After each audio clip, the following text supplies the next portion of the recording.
कमरा नंबर 204, जहां कोई नहीं रहता, फिर भी हर रात कोई जागता है। आधी रात के बाद होटल के लंबे और सुनसान कॉरिडोर में अचानक एक हल्की सी रोशनी चमक उठी थी।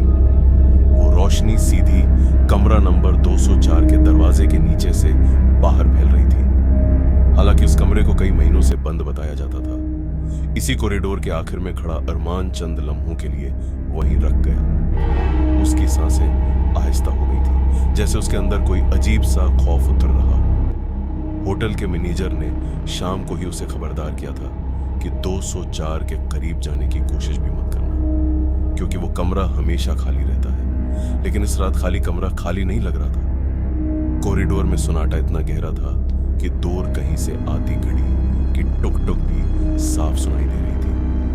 तभी अरमान को लगा जैसे उस बंद कमरे के अंदर से किसी के आहिस्ता आहिस्ता चलने की आवाज आ रही हो। लकड़ी के फर्श पर दबे कदमों की आवाज। वो आवाज हर चंद सेकंड बाद रुक जाती और फिर दोबारा शुरू हो जाती।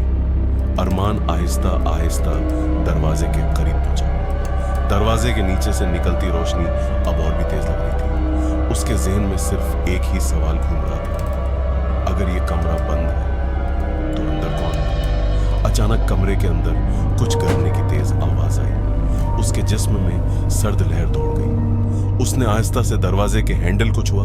हैंडल ठंडा था, गैर मामूली हद तक ठंडा। और तभी अंदर से एक परछाई दरवाजे के नीचे से गुजरती हुई नजर आई। अरमान फौरन पीछे हट गया। उस परछाई के कदम बिल्कुल इसी जगह रख गए जहां दरवाजा था, जैसे अंदर खड़ा कोई उसे महसूस कर चुका हो। चंद लम्हों तक मुकम्मल खामोशी छाई रही। फिर अचानक कमरे के अंदर की रोशनी बुझ गई।